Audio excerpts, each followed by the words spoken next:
किसी भी ज़िले के अंदर, किसी भी क्षेत्र के अंदर जब कोई स्थापित व्यक्ति लंबे समय तक रहा हो और वो नहीं रहेगा तो थोड़ी बहुत अस्थिरता आएगी, पर वो शायद क्षेत्र के लिए अच्छा है। नए लोगों को आने का मौका मिलेगा और नए आइडियाज़ आएंगे, नई सोच। जब तक उधेड़बुन की स्थिति नहीं होगी, जब तक विध्वंस नहीं होगा, सृजन कैसे होगा? तो हम उस सृजन की तरफ बढ़ रहे हैं और मुझे लगता है बेहतर काम होगा आगे। कौन चुनावी गणित और सफलता असफलता दोनों अलग अलग बातें हैं। यहाँ पर जो लंबे समय से विधायक थे वो 800 वोट से चुनाव हारे, वो चुनावी गणित है। उसके बाद भी सब लोग उनको ही बुलाते हैं अपने यहाँ फीता कटवाने के लिए, अपने यहाँ गंता में, शादी में। तो ये दोनों अलग अलग बातें हैं। वरिष्ठ नेता सिद्धार्थ मलैया जो लगातार चर्चाओं में रत हैं दमोह जिला की राजनीति में, दमोह शहर की राजनीति में। सिद्धार्थ भैया, स्वागत है आपको बिना कोनो उपचार तक। धन्यवाद मुझे आमंत्रित करने के लिए। सिद्धार्थ भैया, 2023 बस करीब है, 8-9 महीना बचे हैं। पिछले 2 साल से दमोह की, मतलब यूं कहें कि 4 साल से दमोह की राजनीति बहुत तेजी से घूमी है और पिछले 2 साल से अलग अलग वजहों से आप भी चर्चा में रहे। तो अब 2023 में भी आप पूरी तैयारी में हैं कि पूरी चर्चा में हैं? तैयारियां तो लगी रहती हैं, चुनाव तो आएंगे और जाएंगे, नेता आएंगे और जाएंगे। दमोह और दमोह की जो आत्मा है, स्पिरिट, वो हमेशा रहेगी। और उस आत्मा को, उस जीवटता को उस कोरोना काल में सबने देखा।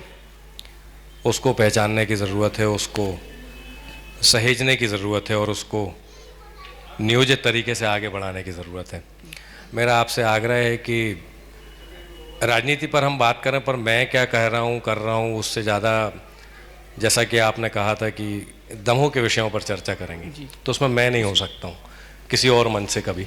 जी नहीं, दमोह अपन उसी पे ही आ रहे हैं शुरुआत, क्योंकि जब बिल्कुल ये अपने जो कार्यक्रम है वो आगे पीछे चुनाव तक पहुंचेंगे, इसलिए अपन ने शुरुआत से ही होते चले कि दमोह शहर को लेके आप पिछले जब नगर पालिका के चुनाव रहे, आपने एक पूरा अपना एक विजन पेश करे कि हम ये कर सकते हैं। दमोह शहर लगातार, अभी आपके पहले केंद्रीय मंत्री भी थे, मंच पे थे कि विकास की बहुत सारी बातें कर रही भारतीय जनता पार्टी कर रही, और आपके परिवार पिताजी भी जब सरकार में रहे। पीछे कहाँ छूटा दमोह? या विकास की दौड़ में पीछे छूटा या समय के साथ तेज नहीं चल पाया? दो में अंतर बहुत माइनर। नहीं, दोनों ही बातें नहीं है। दमोह ने जिस तरह से प्रगति की है, आशावान जिला होते हुए, आशावान जिला मतलब 125 भारत के सबसे पिछड़े जिलों में हम हैं। जब उस पैमाने को देखते हैं तो हमने दूसरे जिलों से ज़्यादा प्रगति की है और बहुत बेहतर तरीके से की है। समझने की ज़रूरत यह होगी कि जब चुनाव जिस तरह से होगा उस तरह से क्रियान्वयन होगा नीतियों का। चुनाव में जिस तरह से पैसा खर्च होगा, जिस तरह से हम नेताओं को चुनेंगे, उस तरह से वो लोग काम करेंगे।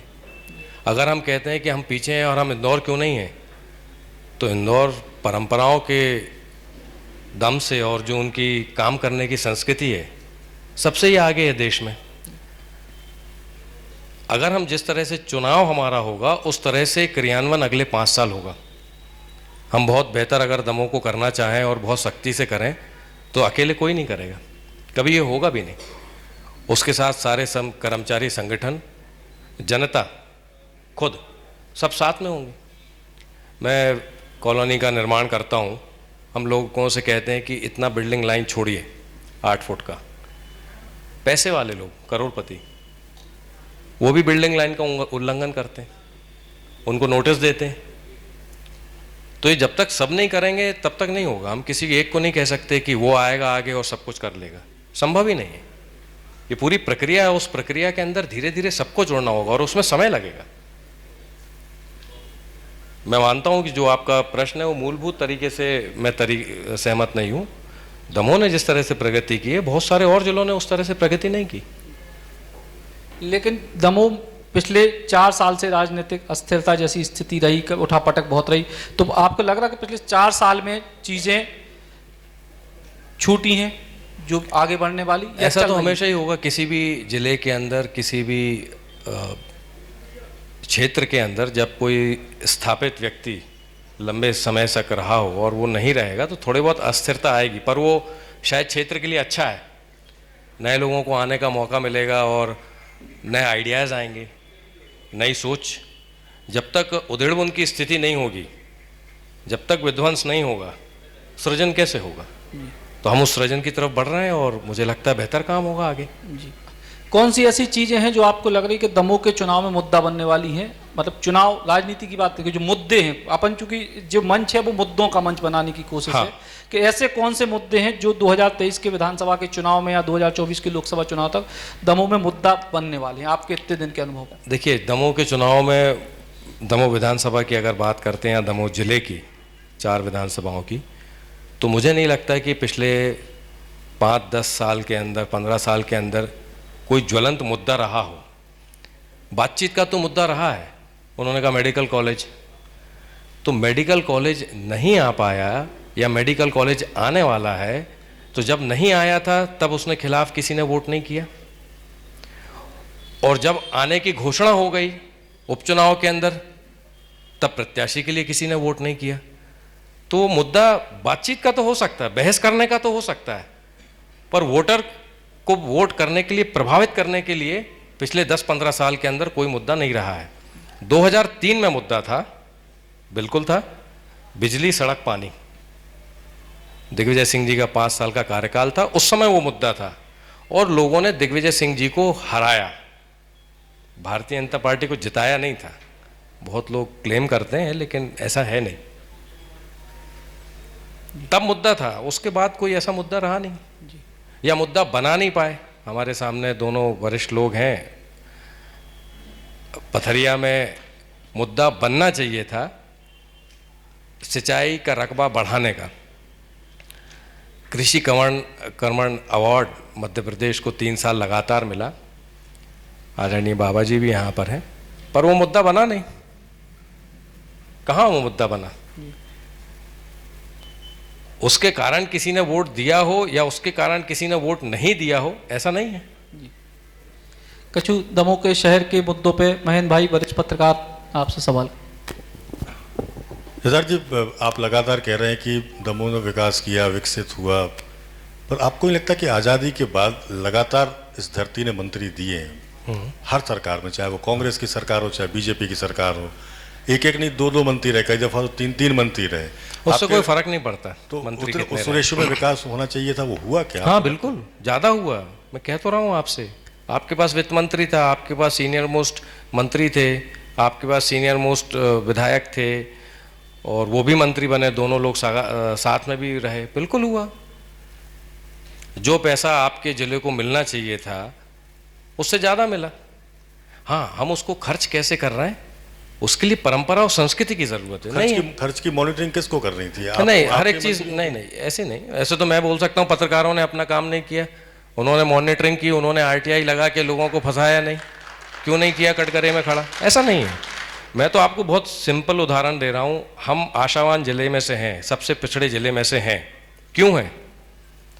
कोई भी पिछड़ा जिला हिंदुस्तान के अंदर क्या पिछले 75 साल में हो गया या पिछले 1000 साल में हुआ? ये डकैतों का इलाका था।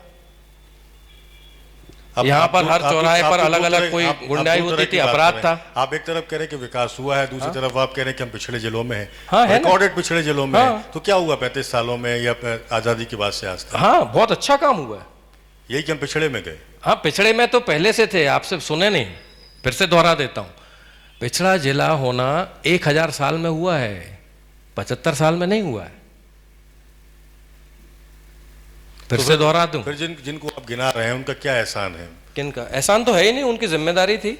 उन्होंने काम किया, 3.5% से रकबा 40-42% अभी कर दिया, और अगर ठीक से योजनाएं पूरी हो गई होती तो 2 साल पहले 72% पे होते, और खरगोन और खंडवा से मुकाबला कर रहे होते और पंजाब जैसी स्थिति में आ सकते थे। ये हमारा जो कृषि का इंफ्रास्ट्रक्चर है ये वो होता, नहीं हो पाया, समय काल था। अगले 1-1.5-2 साल में हो जाएगा। तो फिर आप ये मानते हैं कि इसी कारण से जिले में जो आम चुनाव हुए उसमें एक सीट से आपको नकारा गया, पथरिया सीट से, उसके बाद फिर जब चुनाव हुए तो दमोह से भी आपको नकार दिया गया? नहीं, मैं तो भारतीय जनता पार्टी की बात 2000 जब से मैं छोड़ा है उसके पहले की कर सकता हूँ, क्योंकि मैं जवाबदेही है उस बात की। नहीं, बिल्कुल ऐसा नहीं है। लोगों का तो कर्जा माफ कर रहा है, लोगों को लगा उनका कर्जा माफ होगा। उन्होंने बोला हम बेरोजगारी का भत्ता देंगे। मैं कांग्रेस की बात नहीं कर रहा हूँ अकेले, मैं सारी पॉलिटिकल पार्टियों की बात कर रहा हूँ। बेरोजगारी भत्ता देंगे, किसको मिल गया? उन्होंने बोला हम महिलाओं को इतने राशि देंगे, किसको दे दी? 8-9 हज़ार 10 हज़ार करोड़ रुपए का कर्जा माफ हुआ। पर क्या कोई अभी भी भारतीय जनता पार्टी के लोग हों या कांग्रेस के लोग हों, क्या ये एक नंबर बता सकते हैं कि इतने लाख लोगों का कर्जा माफ इससे इस दिनांक तक इतने रुपए है? उस चीज का आकलन ही नहीं है, अभी तक नहीं है। जो वापस से चुनाव लड़के आना चाहते हैं उनके पास भी नहीं है। आप पूछ लें उनसे कि क्या बता दीजिए कि इतने किसान और इतना रुपया। आपके पास आकलन है, सूचियां हैं? नहीं है। आप जो बात कर रहे हैं, लेकिन आपकी सरकार में ही, मतलब इस टेन्योर के पहले रिकॉर्डेड आत्महत्याएं किसानों की आपके कार्यकाल में हुई। उस समय आपके कुशमरिया जी मंत्री थे, मध्य प्रदेश में सबसे ज्यादा किसानों ने आत्महत्या की। बुंदेलखंड नंबर 1 था। और आप दोष कर्ज माफी को दे रहे हैं। सिर्फ कर्ज माफी भरे कि किसान आत्महत्या कर रहा है? नहीं, हम बात आपने बात की चुनावी मुद्दों के हिसाब से किस तरह से आगे बात होती है, हम उसकी बात कर रहे हैं।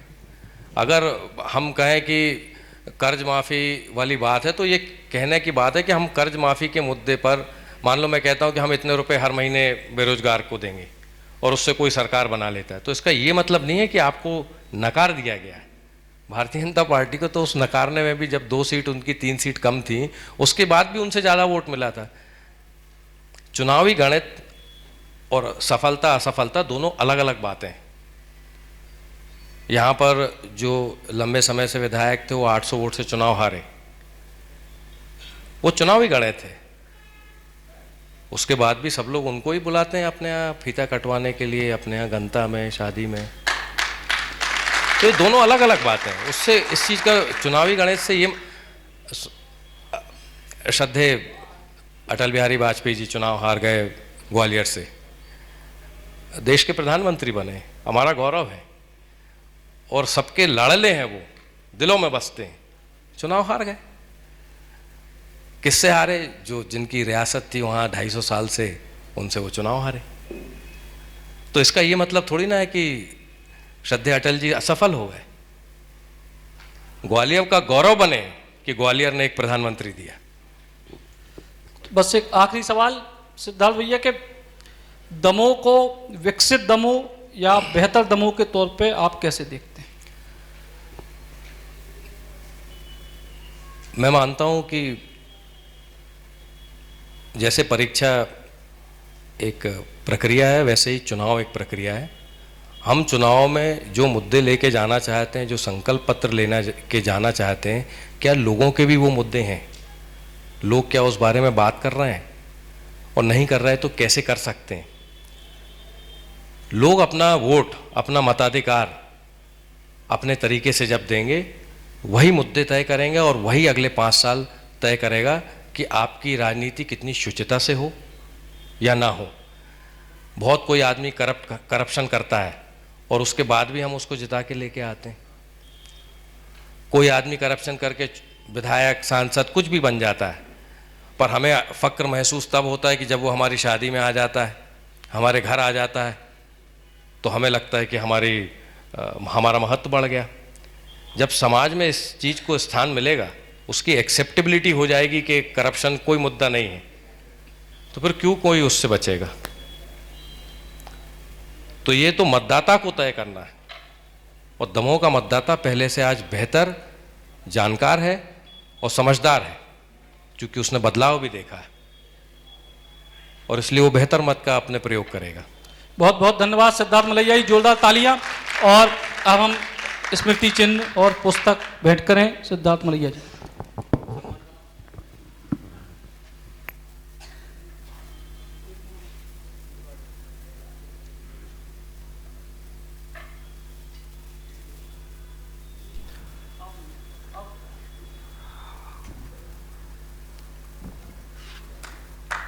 तालियों के साथ स्वागत कीजिएगा युवा संवाद में शिरकत की आदरणीय सिद्धार्थ भैया ने।